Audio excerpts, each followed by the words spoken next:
Election notification వచ్చేసింది. పార్టీలు తర్వాత రాజకీయ నాయకులు అంతా కూడా ఎలక్షన్స్కి సిద్ధంగా ఉన్నారు. అయితే ఇలాంటి పరిస్థితుల్లో ఈ రాజకీయ పార్టీలు ప్రజల ముందుకు ఎలాంటి ఎజెండాతో ముందుకెళ్తున్నారో ఇలాంటి విషయాలు మనతో చర్చించడానికి ప్రముఖ రాజకీయ విశ్లేషకులు చౌల్ కృష్ణాంజలి గారు మనతో ఉన్నారు. వాళ్ళతో మాట్లాడి తెలుసుకుందాం. నమస్కారం కృష్ణాంజలి గారు. నమస్తే అశోక్ వర్ధన్ గారు. సార్, ఇంతకుముందు మనం మాట్లాడుకున్నాము ఈ పొత్తుల వల్ల ఎవరికి ఉపయోగం ఉంటుంది, ఎవరికి నష్టం ఉంటుందని. ఇవి చాలా జరిగే విశేషాలు మనతో. అయితే ఇప్పుడు ఈ కూటమి వల్ల ఈ కూటమి అంటే గెలవబోతుంది అనుకున్నారా, లేదా వైఎస్ఆర్సీపీ పార్టీ గెలవబోతుంది అనుకుంటున్నారు? ఆంధ్రప్రదేశ్లో అసెంబ్లీ అదేవిధంగా లోక్సభకి ఎన్నికలు జరగబోతున్నాయి. ఈ ఎన్నికలకు సంబంధించి ఆల్రెడీ నోటిఫికేషన్ ప్రక్రియ కూడా ప్రారంభమైంది కాబట్టి జూన్లో నామినేషన్ల ప్రక్రియ ప్రారంభం. అన్ని రాజకీయ పార్టీలు అధికార వైఎస్ఆర్ కాంగ్రెస్ పార్టీ, ప్రతిపక్షంలో ఉన్నటువంటి తెలుగుదేశం, బీజేపీ, జనసేన కూటమి ముగ్గురు కూడా ఎన్నికలకు రెడీ అవుతున్నటువంటి పరిస్థితి ఉంటుంది. అయితే ఈ దశలో ఇప్పుడున్నటువంటి ఈ స్థితిలో గెలుపు ఓటముల్ని అంచనా వేయటం అనేటువంటిది కరెక్ట్ కాదు. ఇప్పుడు గెలుపు ఓటములు ఎవరు గెలుస్తారు, ఎవరు పడతారు అనేటువంటిది ఈ దశలో చెప్పలేదు. ఎందుకంటే ఇప్పుడే అసలు ఎన్నికలకు సంబంధించినటువంటి ప్రక్రియ మొదలైంది.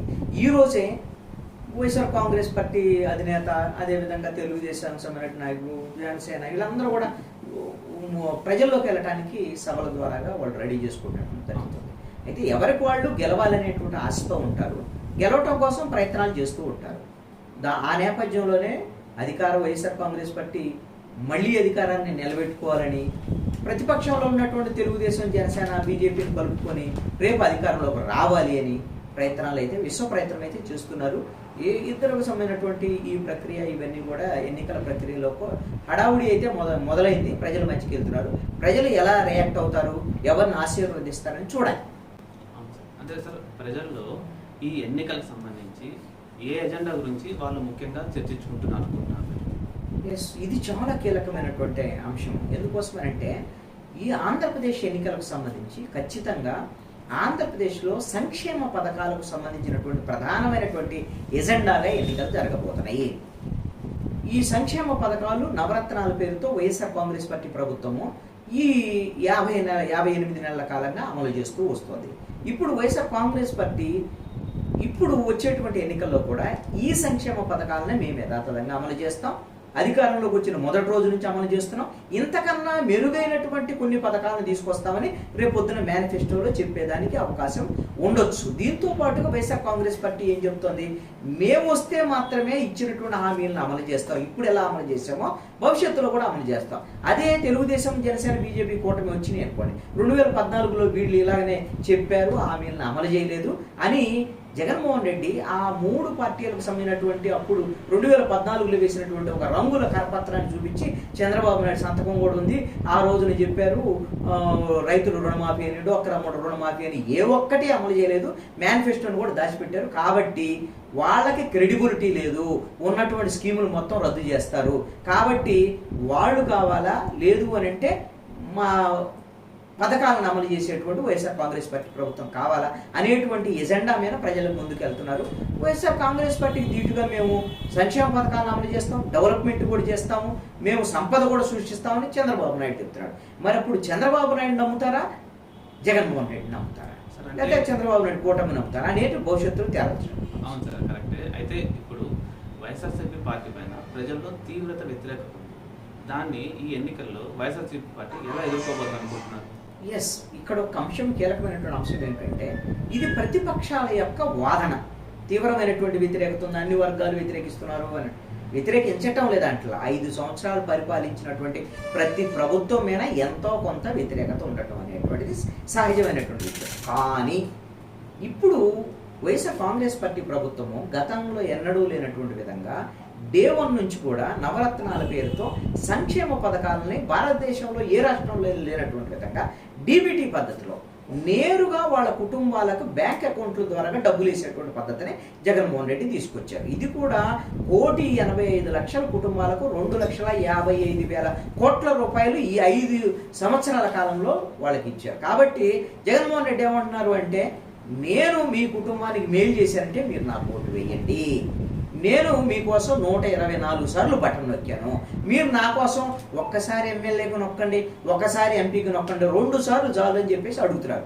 అయితే మరి వ్యతిరేకత లేదా? మరి సంక్షేమ పథకాలే పనిచేస్తాయంటే వ్యతిరేకత కూడా ఉంది. ఏంటి? కరెంటు బిల్లులు పెరిగినాయి, నిత్యావసర వస్తువుల ధరలు పెరిగినటువంటి పరిస్థితి ఉంది. ఉద్యోగ ఉపాధి అవకాశాల విషయంలో ఆశించిన స్థాయిలో మేము నోటిఫికేషన్ రాలే. ఇప్పుడు డిఎస్సి ఇవన్నీ కూడా ఇచ్చినటువంటి పరిస్థితులు ఉన్నాయి, నోటిఫికేషన్ నడుస్తున్నాయి. మరి ఇలాంటి పరిస్థితుల్లో రేపొద్దున కరెంటు బిల్లుల విషయంలో బాగా వ్యతిరేకత ఉంది కాబట్టి బహుశా నేను అనుకుంటున్నాను కరెంటు బిల్లుల విషయంలో ఏదైనా మేనిఫెస్టోలో ఒక ప్రజలకి, పేద ప్రజలకి ఒక 200 యూనిట్లు వరకు వినియోగించుకున్నటువంటి పేదలకు ఉచితంగా కరెంట్ ఇస్తామని మరి ఏమన్నా హామీ ఇస్తారేమో నాకు తెలియదు. బహుశా కీలకమైనటువంటి హామీలు ఇచ్చేదానికి అవకాశం ఉండొచ్చు అని. ఇక్కడ మనం గిన బేరీజు వేస్తే ఈ ప్రభుత్వం మీద ప్రజల్లో సానుకూలత సంక్షేమ పథకాల విషయంలో ఎక్కువగా ఉంది, వ్యతిరేకత అనేటువంటిది కొంచెం తక్కువగా ఉంది అనేటువంటిది మాత్రం నేను అనుకుంటున్నాను. క్రెడిబిలిటీ అనేటువంటి అంశం కీలకంగా పనిచేసేటువంటి విషయంగా ఉండొచ్చు.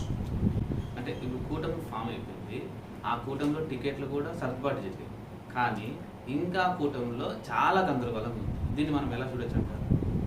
ఈ కూటమి గందరగోళం అనేది అసలు ఎప్పుడు సర్దుబాటు అవుతుందో అర్థం కానటువంటి పరిస్థితి ఉంది. ఎందుకంటే సీట్ల విషయంలో మీరు సీట్లు ప్రకటించేశారంటే తెలుగుదేశం ప్రకటించింది 94 ఫస్ట్ లిస్టు, 34 రెండో లిస్టు, ఇంకొక 11 మంది, వాళ్ళ 5 అసెంబ్లీ సీట్లు ప్రకటించాలి.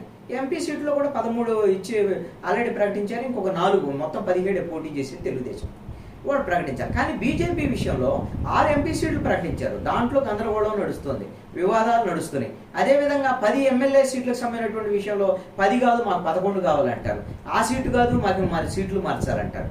ఈ విధమైనటువంటి అంతర్గత కుమ్ములాట్లు బీజేపీలో ఉన్నాయి.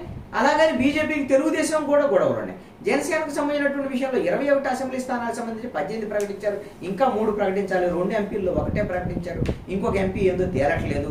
అన్నిటికి మించి వీళ్ళందరికీ సమస్య ఏంటంటే రఘురామకృష్ణరాజు పెద్ద తలకాయ నొప్పిగా మారిపోయినటువంటి పరిస్థితి ఉంది.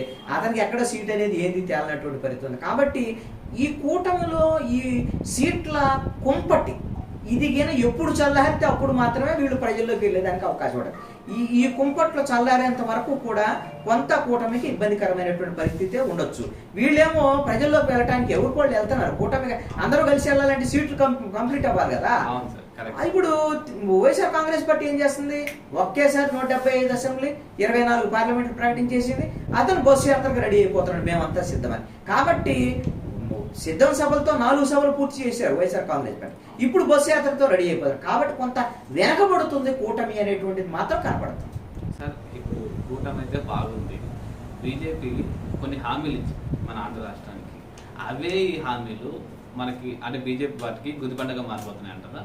ఎస్, ఇక్కడ ఒక అంశం ఏంటంటే అసలు బీజేపీ ఏం హామీలు ఇచ్చింది ఏంటి అనేటువంటి విషయాన్ని పక్కన పెడితే ఏం అడుగుతారు అంటే ప్రజలు 2018లో ఎన్డీఏలోంచి బయటకు వచ్చినటువంటి చంద్రబాబు నాయుడు నల్ల చొక్కాలు వేసుకొని గల్లీ నుంచి ఢిల్లీ వరకు ఆ రోజున నరేంద్ర మోడీని టెర్రరిస్ట్ అని తిట్టి, కుటుంబం లేదని తిట్టి, రాష్ట్రానికి అన్యాయం చేశాడు, రాజధానికి నిధులు ఇవ్వలేదు, పోలవరానికి నిధులు ఇవ్వలేదు, ఇన్ని తిట్టినటువంటి చంద్రబాబు నాయుడు వాటికి సంబంధించినటువంటి విషయంలో చంద్రబాబు నాయుడు విమర్శించినటువంటి, చంద్రబాబు నాయుడు డిమాండ్ చేసినటువంటి వాటి మీద ఏ ఒక్క హామీ అయినా తీసుకొచ్చారా అనేటువంటి దాని మీద కూటమికి సంబంధించినటువంటి విషయంలో బీజేపీతో పొత్తు పెట్టుకున్నటువంటి తెలుగుదేశం జనసేనని అడిగేదానికి అవకాశం ఉంటుంది.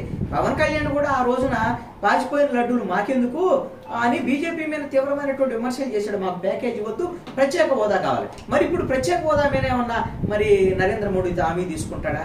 హామీ తీసుకోవాలి కదా. మొన్న చిలకలూరుపేట సభలో ఇదే పవన్ కళ్యాణ్ అడిగాడు, ఏమని అడిగాడు, అమరావతికి సంబంధించినటువంటి విషయంలో నరేంద్ర మోడీ గారు ప్రధానమంత్రి నుంచి హామీలు కోరుకుంటారు రాష్ట్ర ప్రజలు అని సభలో నరేంద్ర మోడీ సాక్షిగా పవన్ కళ్యాణ్ అడిగితే నరేంద్ర మోడీ దాని మీద మాట్లాడాలి.